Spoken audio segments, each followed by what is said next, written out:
Imagine spending years of your life building your dream home in the mountains, a place of peace, privacy, and pride. Now picture coming back one day to find that mansion reduced to rubble, not by nature or accident, but by the very people who were supposed to protect the neighborhood. That's exactly what happened to me. The HOA claimed I owed them unpaid fines I never even received notice for, and in their arrogance, they decided demolition was their way of making a point. At first, I thought there had to be a mistake.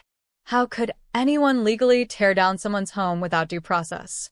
But the more I dug, the more I realized it wasn't about the rules at all. It was about power. The HOA board believed they could intimidate me, just like they had done with other homeowners. Only this time, they picked the wrong person to push around. You see, what they didn't know is that I'm not just another resident in the community. I also happen to be the governor of this state. And when I watched the ashes of my mountain mansion smoldering against the skyline, I knew this wasn't just personal. It was about standing up for every homeowner who has ever been bullied by overreaching HOAs.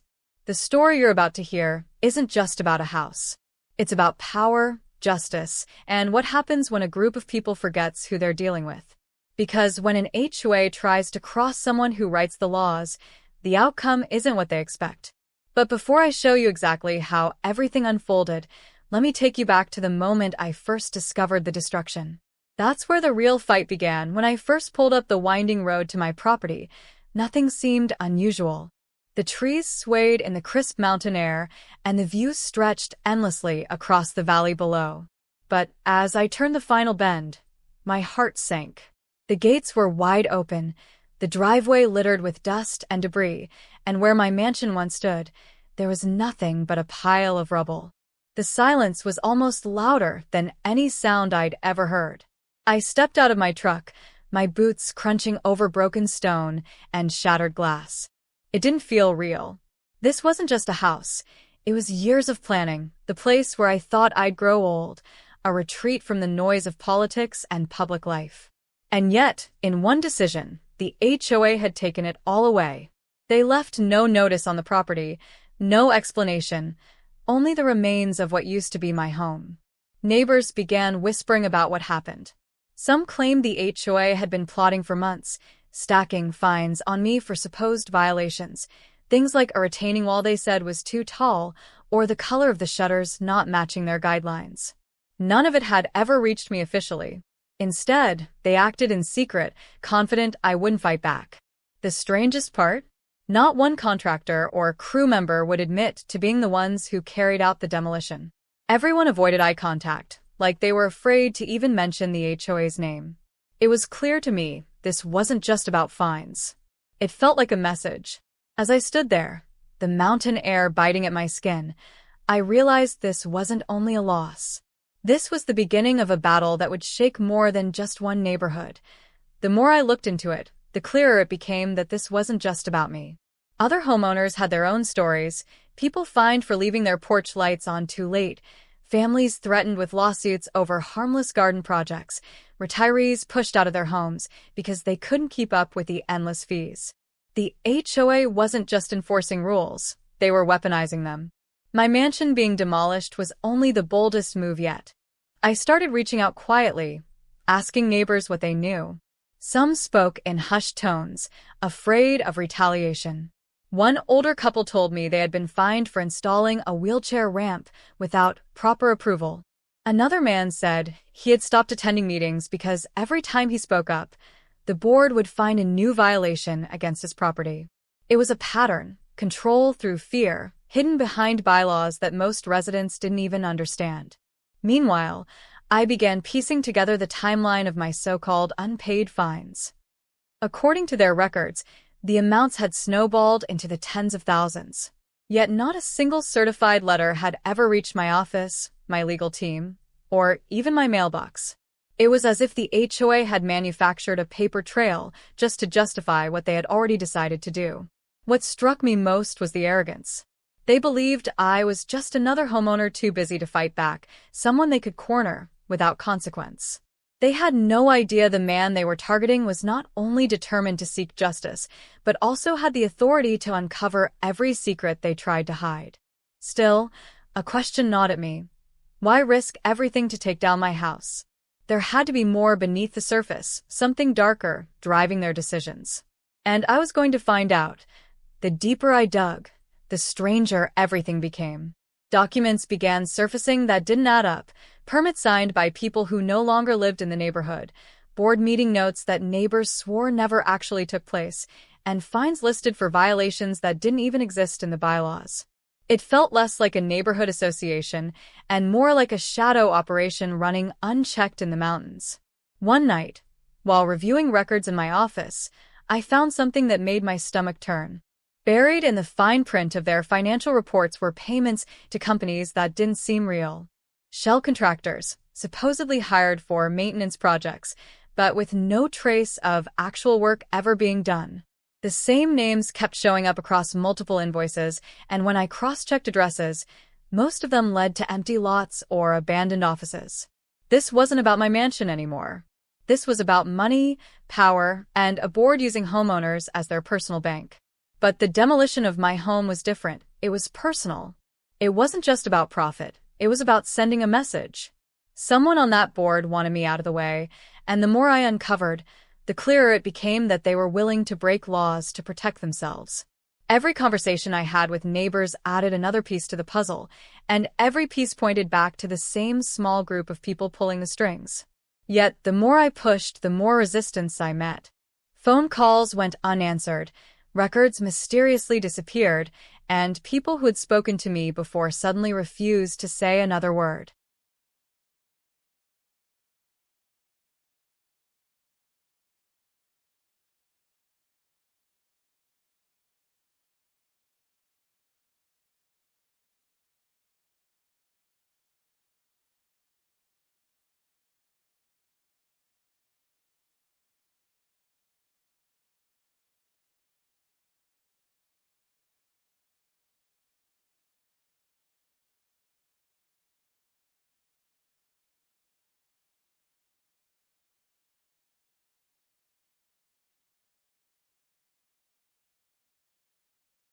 The pressure was building, the lies were unraveling, and I knew I was getting dangerously close to the truth. But I also knew that once I stepped into the next move, there would be no turning back. Just when I thought I had uncovered the full picture, a new twist shattered everything I believed I knew. While digging deeper into the HOA's hidden financial ties, I came across a document that shouldn't have existed at all, a land transfer agreement. According to the paperwork, my property had already been reassigned to a private developer weeks before the demolition ever happened. The signature authorizing the transfer wasn't mine. It wasn't even close. It was forged. That discovery changed everything. This wasn't simply about inflated fines or bullying homeowners into submission. It was about land. My mountain property sat on one of the most valuable ridges in the area, and the HOA wasn't just enforcing rules. They were clearing the way for a massive development deal. By tearing down my mansion and pushing a fake record through, they were preparing to sell the land right out from under me. The implications made my head spin. If they had the nerve to forge my signature, how many other neighbors had been tricked into agreeing to deals they never signed? And if developers were in on it, how deep did this conspiracy run? This wasn't just a corrupt board anymore. It was a partnership built on greed, and I had just stumbled straight into its center. As the pieces came together, the danger became clearer too. If they could erase my house and try to rewrite ownership of my land, what else were they capable of?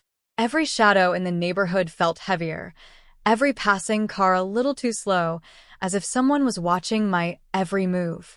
The stakes were no longer about a demolished mansion. They were about exposing a scheme that threatened every homeowner in the mountains, and the people behind it were ready to fight back. The breaking point came when I finally confronted the HOA board face-to-face.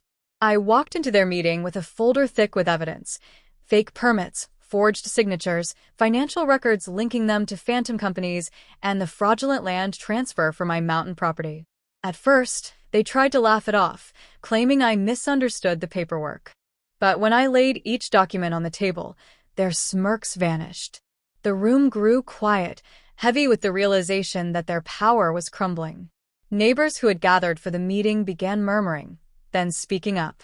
One by one, People who had been silenced by fear found their voices again. Stories spilled out about years of manipulation, about fines that had drained savings accounts, about threats of foreclosure that were never legally justified. The board members sat cornered, unable to deny the pattern anymore. I told them plainly, the demolition of my mansion was the last straw.